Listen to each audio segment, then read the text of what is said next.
Representative Alexandria Ocasio-Cortez is apparently now weighing a decision that could change the future for not only herself, but for the Democratic Party, perhaps even for the nation, which is, what should she run for in 2028, if not again for the House? And there's a lot of reporting from inside of her team that seems to indicate that it's either gonna be Senate or President and not continuing on in the House of Representatives. They're apparently positioning her to run for President or Senate in 2028. That, of course, would be when Senate Minority Leader Chuck Schumer would be up for re-election, so she could primary him.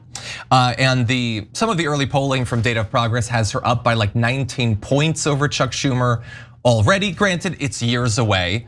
That's years more where Chuck Schumer could show the sort of vim and verve and fight that he's been demonstrating all year, and that could certainly win over some people.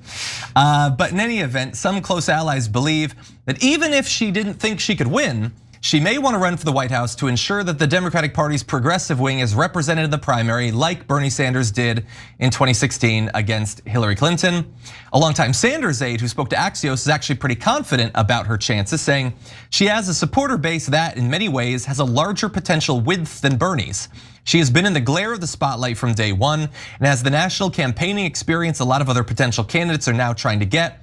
It would be the height of arrogance to assume she couldn't win the 2028 nomination. Now, it will, of course, even if she decides to run, it's not gonna happen until, I don't know, a quarter of the way, half of the way through 2027. So we have some time before that becomes like transparent, but she's been making a lot of the sort of moves that you would make if you wanted to set yourself up for it. She has, of course, been touring around the country, in many cases with Bernie Sanders. She's been spending a ton of money, raising her profile on social media, her network of small dollar donors. And all of that is the sort of thing that you'd want to do if you were eventually going to run. So Trey, starting with you, do you have any sort of prediction about what you could see her doing? Do you have anything that you want her to do in terms of 2028? Yeah, prediction, I don't know. I'd sooner lasso the moon. Whatever I predict would end up being wrong probably. But as far as like what I want, obviously, huge fan. I'll support her and whatever. She's a star, rising star. So it's like, I don't know, I go back and forth. Like, I would like to, nothing's a lock, but I would like to say that the Senate feels like it should be a lock. You know, she's still very young and doing that and taking it a little more slowly and building, the profile even further. Feels like, it's obviously the less aggressive move. And then also, but like, if you want to go straight forward, and I respect the notion of trying to do what Bernie did, trying to drag the party kicking and screaming to the left, even if it doesn't work out for her personally. I certainly respect that. I'm a little skeptical and cynical still right now in the wake of this last election. Again, I love her. I think she's great, but that, a woman running in general in America still, like, I want to see it happen, but like I said, maybe her star needs to build a little bit more first. But whatever she does, if she runs in it as a prime, like, I'll vote for her. I can pretty much tell you that now. But also, I just want to see it be a legitimate primary with no shenanigans, right? And for someone to emerge as like, a candidate with a real chance at the end of it, and no tomfoolery by the DNC and any of that stuff. But it might be a tall order, but yeah, that's where I'm at on the whole thing. Elliot?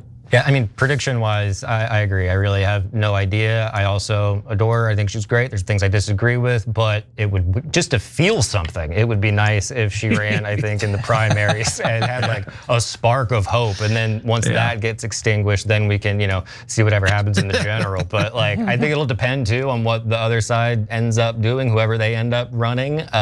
If it ends up being something like a JD Vance situation, which I don't even know if that would be something that he would hope for. I imagine it is, but like, I could see her just in a battle of charisma and absolutely winning. So I hope it does happen, but honestly, whatever she thinks is best, because if it needs to be 4 years to increase the odds, excellent.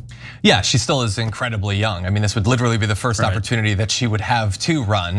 Joe Biden, remember, ran and then ended up becoming president like 40 years later. So anything, I suppose, could happen. I would prefer not to wait that long. I don't think, and you can attest to this looking at me, that I'll make it that long. So I'd prefer if she did it sooner rather than later.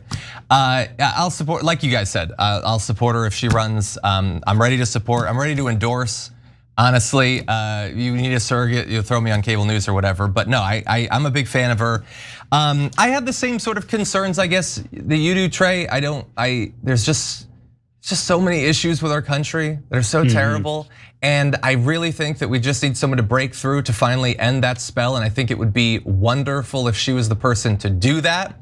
I do know that if she were to run, I think that it's likely that the media would try to do to her exactly what they did to Bernie Sanders, which is a combination of icing her out, trying to make sure that their audience does not hear her message because they know how popular it would be.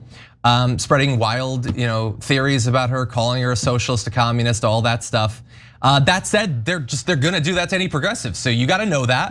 And she's not waiting until the last minute to start to introduce herself to America to try to preempt their efforts to define who she is. She's out there doing that in massive rallies pretty much every weekend. And so there would be lots of challenges. And by the way, after how bad this year has been, and how the next 3 years after that could be really bad, really dark, it's entirely possible that people just want to do what they did last time around, which is let's just go with like something that seems typical, like a Joe Biden, like a Gavin Newsom, just something simple, not scary. And so I have my fears about that too. But with the time we have remaining, any final thoughts? No, I totally agree. Please just not Newsom, for God's sake, anything, please. We'll keep him, that would be it. But the memes, you don't like the memes, the social media work over there? I like them. I do like the memes. I am a sucker for memes. Worthy? You got me, Chuck. Nah, I'm kidding. I don't. Yeah. Make him vice president. He could be the bulldog then. Yeah. No. The old guard Democrats or whatever standing in the way of progress is just as American as apple pie at this point. Yep. So I kind of expect it to happen too. But it'd be nice if it didn't for once. Yeah, I just feel like maybe someday we could have a try, like ever. Once we could, like one time we could try. I mean, you guys have had all of them, always. I mean, Obama, when he ran, he seemed pretty progressive. So it seemed like we were getting our try then. It didn't work out necessarily 100%. I still look back on those days with a lot of fondness now, considering the darkness we're in. But I'd just like to get one before the Pop-Tarts finally catch up to me, okay? Just give me one. Every time you ring the bell below, an angel gets his wings. Totally not true, but it does keep you updated on our live shows.